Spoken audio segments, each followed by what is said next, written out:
Super power है, ऐसे ही लौट जाएगा तो फिर ये तो हल्ला हो ही जाएगा कि अरे हार गए क्या, अरे डर गए क्या, ये जी डर गए क्या, ये होगा। You know, I don't like to say this. We've won this. This war has been won.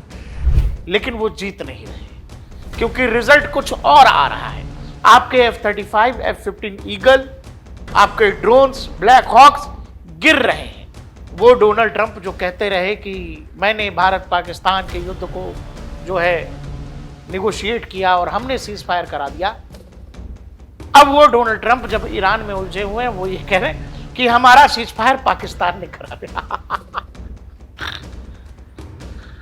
देखो, मंदबुद्धियों के लिए कुछ नहीं कह सकते। जो मंदबुद्धि है वो मंदबुद्धि है। यहां जो लोग बल्लियों पर नाच रहे हैं, लाठी डंडों पर नाच रहे हैं, भांगड़ा कर रहे हैं, आह वाह पाकिस्तान, आह पाकिस्तान, वाह पाकिस्तान, कभी भाई गजब के लोग हो भाई, गजब के लोग। घर का नौकर अगर सुलह करा देगा, इससे उस नौकर की स्थिति में क्या बदलाव आएगा? क्या उसका जीवन बदल जाएगा? नौकर नौकर ही रहेगा।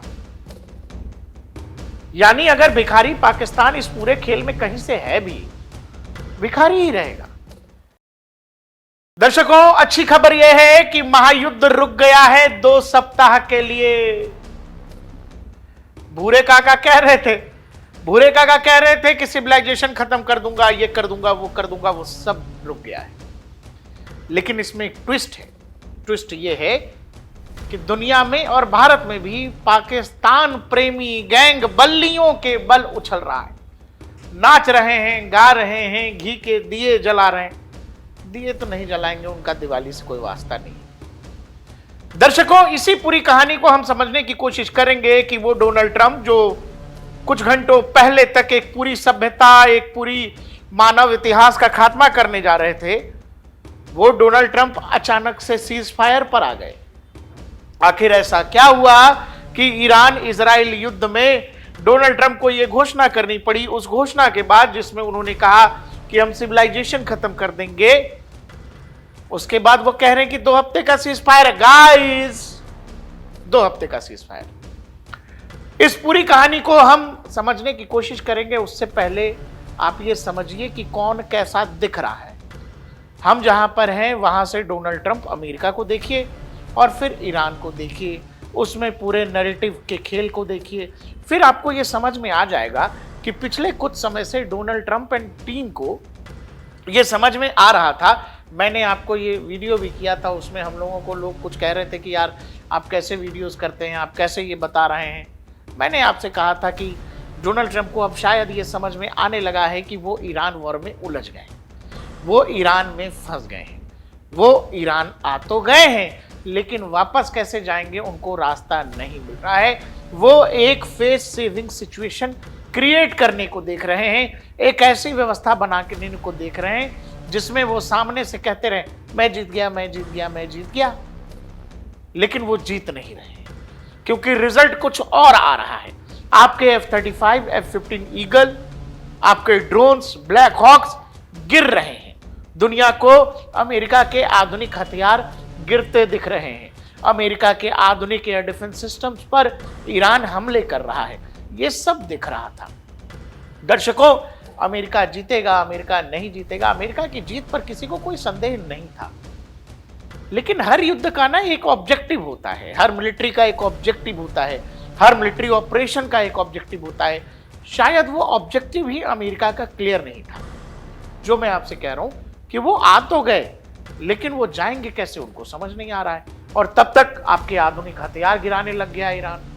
अब आपने ये कहानी बताई है कि 2 हफ्ते का सीज फायर है।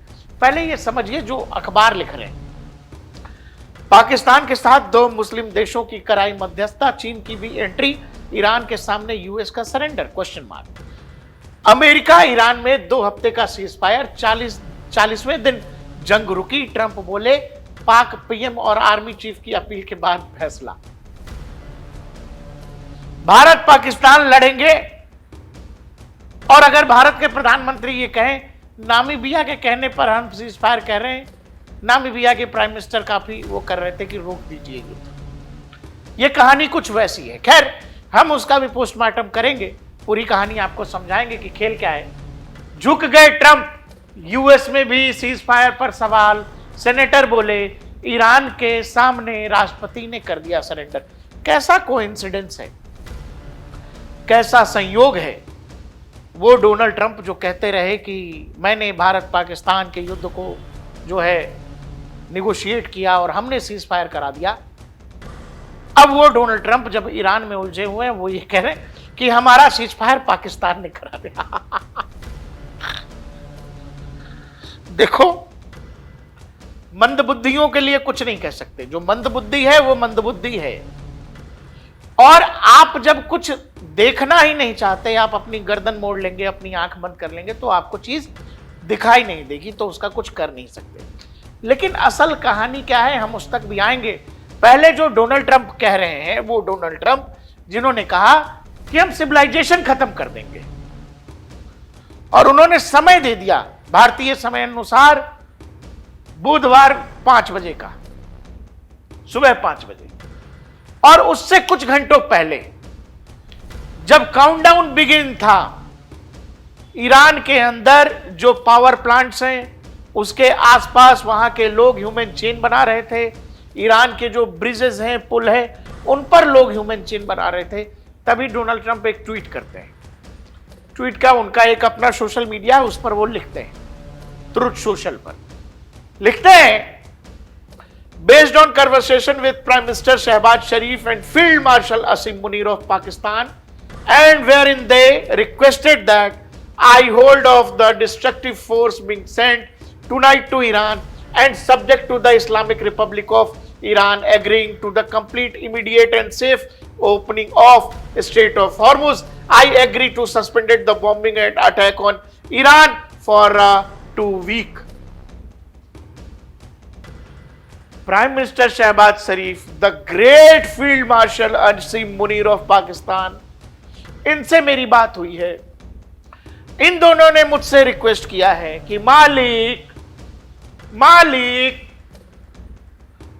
बम मत मारिए, मालिक बम रोक दीजिए, मालिक आज नहीं। ऐसा ट्रंप लिख रहे हैं कि आप जो बवाल करने वाले हैं उसको आज रोक दीजिए। और उसके बाद कहते हैं कि ईरान मान गया है स्ट्रेट ऑफ हॉर्मुज को रोकने के लिए।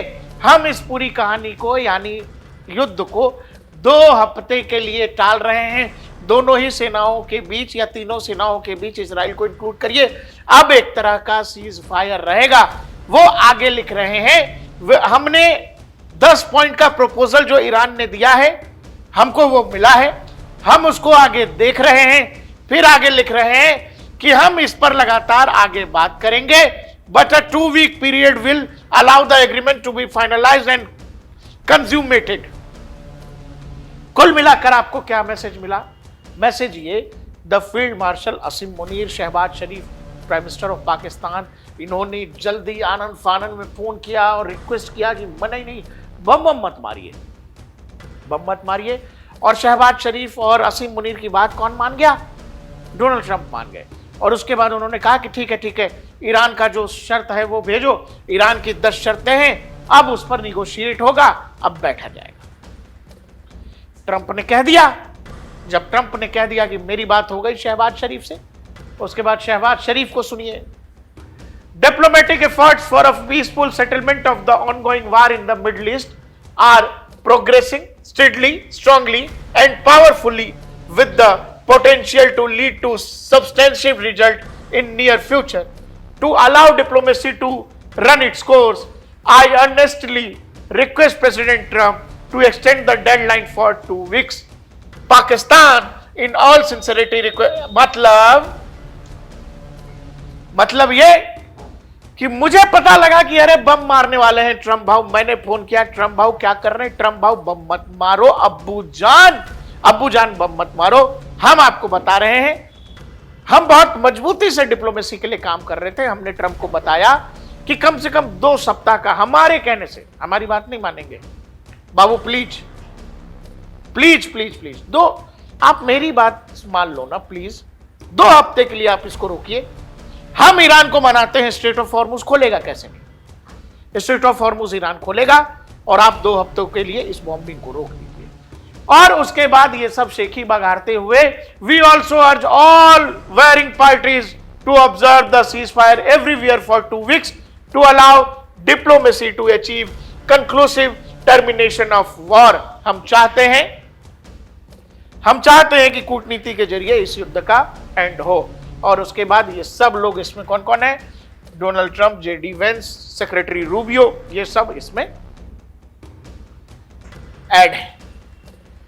अब आइए असल खेल पर। जो खेल है, जो खेल यहां जो लोग बल्लियों पर नाच रहे हैं, लाठी डंडों पर नाच रहे हैं, भांगड़ा कर रहे हैं, आह वाह पाकिस्तान, आह पाकिस्तान, वाह पाकिस्तान, कभी भाई गजब के लोग हो भाई, गजब के लोग।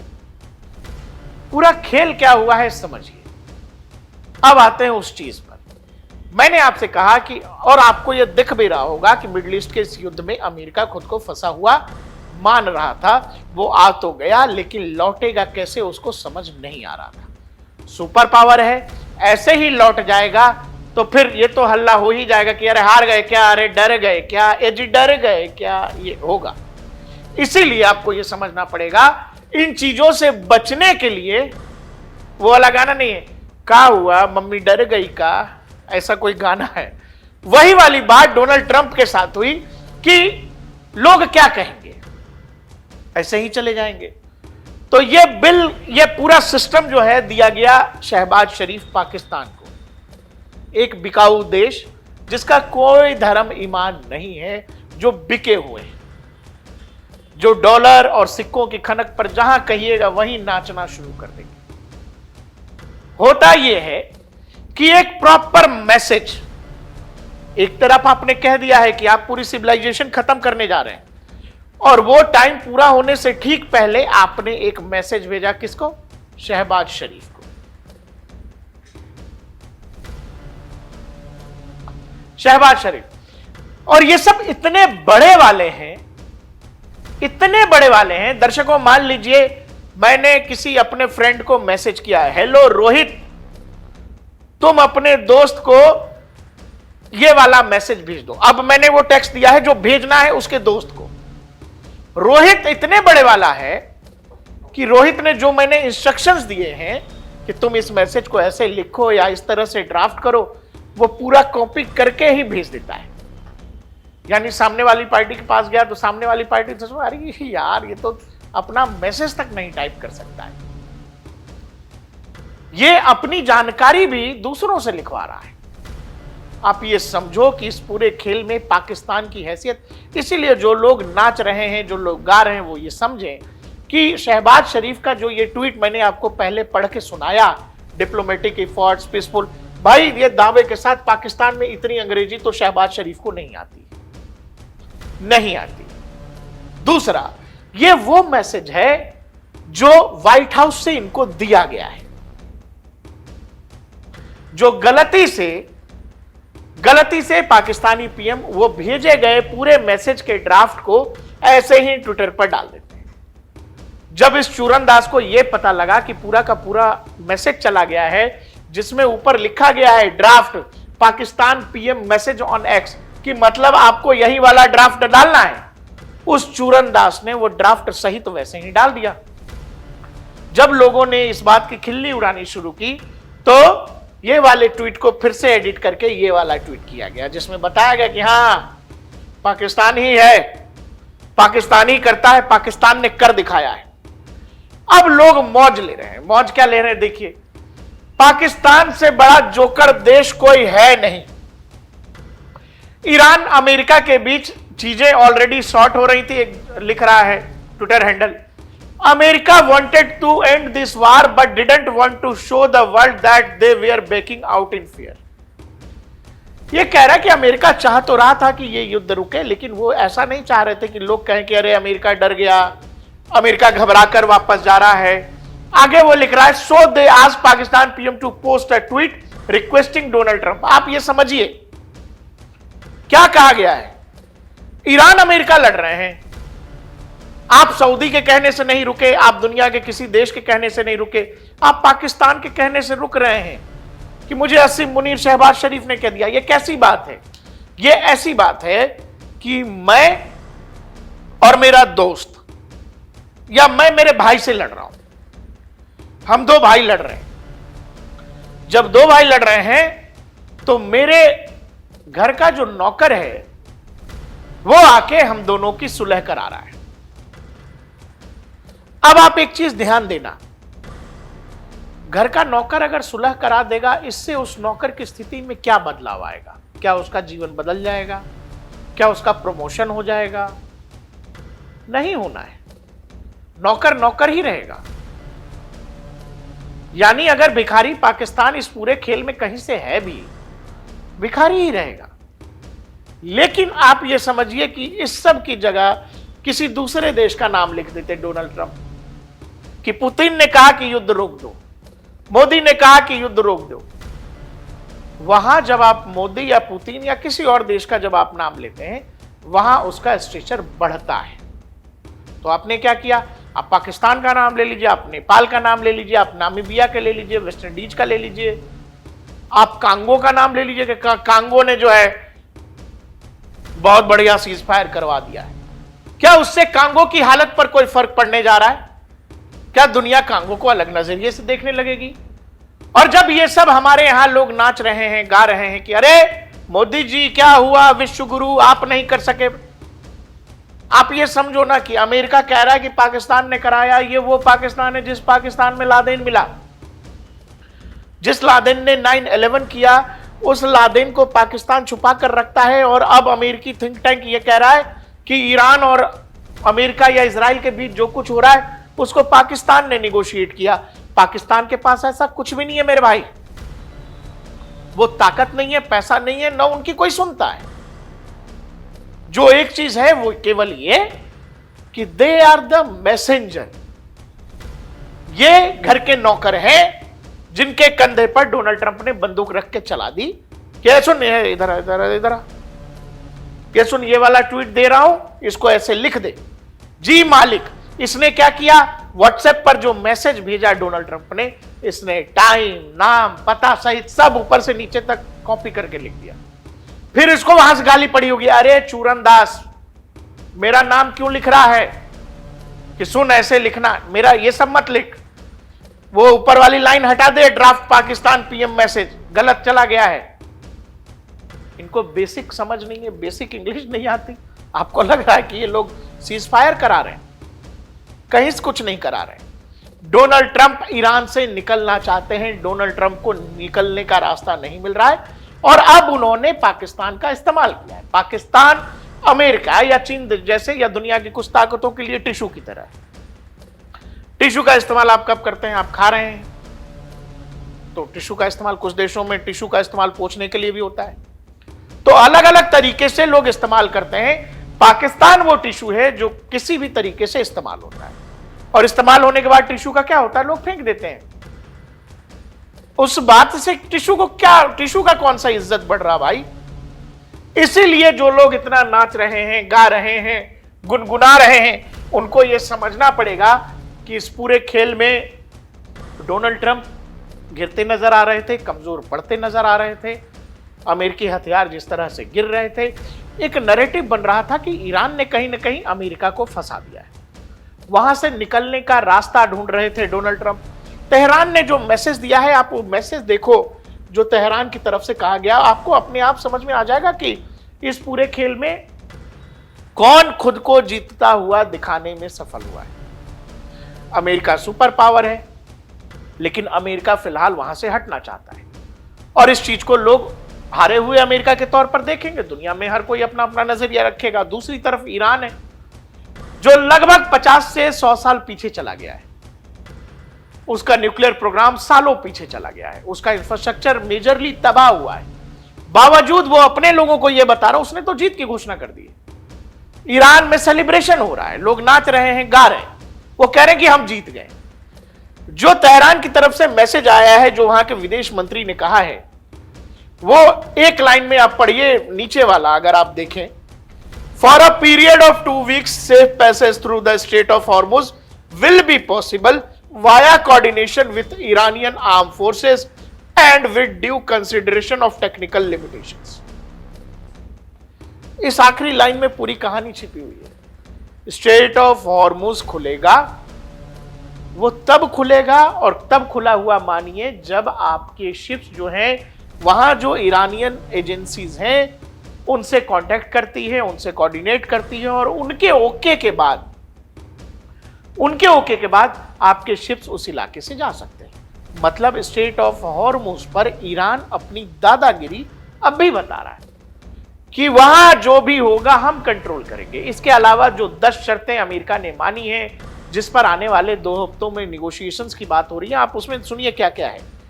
Commitment to non aggression, continued Iranian control over Strait of Hormuz, acceptance of uranium enrichment, lifting of all primary and secondary sanctions, termination of all resolutions of the UN Security Council and IAEA brand board governors, payments of compensation for Iran. वो मुआवजा मांग रहे हैं। 10 शर्तों में क्या क्या है? वादा करो कि कभी हमला नहीं करोगे। दूसरा है हमारे यूरेनियम प्रोग्राम को यानी हमारे यूरेनियम एनरिचमेंट को स्वीकार करोगे, हमारे ऊपर जितने भी सैंक्शन हैं प्राइमरी सेकेंडरी वो सब हटाओगे, यूनाइटेड नेशंस के अंदर जितने रेजोल्यूशंस हैं उन सब को हटाओगे, withdrawal of American combat forces from the region. ये शर्त है, ये शर्त है कि आपको मिडिल ईस्ट से अमेरिका को अपनी फौज हटानी पड़ेगी और इन शर्तों को माना है व्हाइट हाउस ने। ईरान की तरफ से कहा गया है इस्लामिक रिपब्लिक ऑफ ईरान की ओर से मैं अपने प्यारे भाइयों पाकिस्तान के मंत्री शहबाज शरीफ, फील्ड मार्शल मुनीर का इस इलाके में युद्ध खत्म करने की तमाम कोशिशों के लिए शुक्रिया और तारीफ करता हूं। यह भी शुक्रिया तारीफ कर रहे हैं। पाकिस्तान ने वाकई बहुत बड़ा काम कर दिया है। मैं फिर आपसे वही कह रहा हूं, इसमें कहीं कोई गफलत में मत रहिए। पाकिस्तान, ईरान या अमेरिका, ये 2 मालिकों की लड़ाई है। 2 मालिकों की लड़ाई। भिखमंगा, भिखारी ये तय करेगा कि मालिक रुक जाइए, मालिक अब लड़ाई मत करिए। नहीं होता है ऐसा। इसमें यह हो रहा है कि पाकिस्तान का इस्तेमाल किया जा रहा। अब इसको क्या फायदा है? इसको फायदा यह है कि अमेरिका इसको कुछ डॉलर्स दे देगा। ईरान और पाकिस्तान एक दूसरे के दुश्मन हैं। ईरान एक शिया देश है, पाकिस्तान एक सुन्नी देश है। शियाओं और सुन्नी का इतिहास आपको पता है, वो सब भी नहीं पता तो अभी 2 साल पहले ईरान पाकिस्तान लड़ रहे थे। इस पूरे खेल में अपना चेहरा खुद को बचाने के लिए डोनाल्ड ट्रंप ने पाकिस्तान का इस्तेमाल किया है। जो मैं आपसे कह रहा था उस टिश्यू का इस्तेमाल किया है। लेकिन पाकिस्तान को यह लग रहा है कि टिश्यू हुआ तो क्या हुआ, ट्रंप ने उठाया है, अमेरिकी गोरों के हाथ से छू गए, भाई हम तो अजीम है। तो ऐसे जाहिलों का कुछ नहीं कर सकते। पाकिस्तान कूद सकता है। पाकिस्तान के टेलीविजन पर जबरदस्त ड्रामा हो रहा है, अगर पाकिस्तान ने कर दिया। इन नल्लों के पास पेट्रोल नहीं है पेट्रोल। और ये पूरा देश झूठ बोलकर ही मौज में है कि वो कह देता है कोई मंत्री आकर के कि भारत में भी नहीं मिल रहा, पूरी पब्लिक मौज में, भारत में भी नहीं मिल रहा, हमको ना मिले ठीक है, भारत में नहीं मिल रहा, इस बात से वो मौज में। तो इस तरह से जब पूरा देश चल रहा है, जहां कहते हैं कि मतलब हर तरफ भांग मिली पड़ी है, पूरा देश डिल्यूजन में जी रहा है, वैसे देश का इस्तेमाल अमेरिका कर रहा है। और पाकिस्तान दुनिया की जरूरत इसीलिए है क्योंकि वो जब जिसको जरूरत पड़ती है वो उसका इस्तेमाल अपने तरीके से करता है। आजकल अमेरिका कर रहा है, इससे पहले इमरान खान की गवर्नमेंट में चीन किया करता था। क्या कहा गया था? Civilisation will die tonight, never be brought back, कभी वापस नहीं आएगा, खत्म कर दूंगा सिविलाइजेशन को। उससे पहले एक दिन पहले कहा गया था पावर प्लांट डे है, ब्रिज डे मनाएंगे, सब खत्म कर देंगे, गाली गलौज तक कर दी गई थी, बोला कि अल्लाह को याद करो। लेकिन अब कह रहे हैं कि 2 हफ्ते के लिए। यह पूरा सिनारियो बस इसीलिए है क्योंकि अमेरिका को ईरान से निकलना है, क्योंकि उम्मीद थी नहीं, कहानी ऐसी थी कि हम जाएंगे, मारेंगे, निकलेंगे। लेकिन जिस तरह से रिटेलिएशन आता है आईआरजीसी का, ईरानी फोर्सेस का, यह शायद अमेरिका ने सोचा नहीं था। अमेरिका ने शायद यह कैलकुलेट नहीं किया था कि ईरान इतना लंबा टिकेगा। और उसी मिसकैलकुलेशन में अमेरिका फंसा। अमेरिका फंसता नहीं है, अमेरिका अपने साथ मिडिल ईस्ट के तमाम उन पार्टनर्स को फंसा देता है। ईरान मिडिल ईस्ट के 12 देशों पर हमला बोलता है जिन देशों में अमेरिकी सैन्य अड्डे थे, वो चाहे सऊदी अरबिया हो, यूएई हो, कतर हो, सब के सब ईरानी मिसाइल्स के निशाने पर आ जाते हैं। यानी पूरा का पूरा मिडिल ईस्ट स्थिर हो जाता है। दूसरा, स्ट्रेट ऑफ हॉर्मुज पर जब ब्लॉकेट करता है ईरान, पूरी दुनिया की इकोनॉमी पर असर पड़ता है और वो असर व्हाइट हाउस पर दबाव बनाती है कि ये ड्रामा ज्यादा दिन चल नहीं सकता है, इसको लंबा नहीं खींचा जा सकता है। और बाद में डोनाल्ड ट्रंप पाकिस्तान को उठाते हैं, एक बढ़िया मैसेज भेजा जाता है कि इसको जरा लिख दे, जल्दी लिख दे, फिर मैं इधर लिख दूंगा, दोनों भाई मिलकर खेल लेते हैं। यही पूरी कहानी है। बाकी नाचने वालों के ऊपर मत जाइए, उनका शौकिया काम है नाचना। जहां मिले उनको ऐसे ऐसे करके नहीं पैसा कुछ उड़ा देते, उनको उनके ऊपर पैसा कुछ उड़ा दिया करिए। देखते रहिए DNP इंडिया, हर खबर भरोसे के साथ।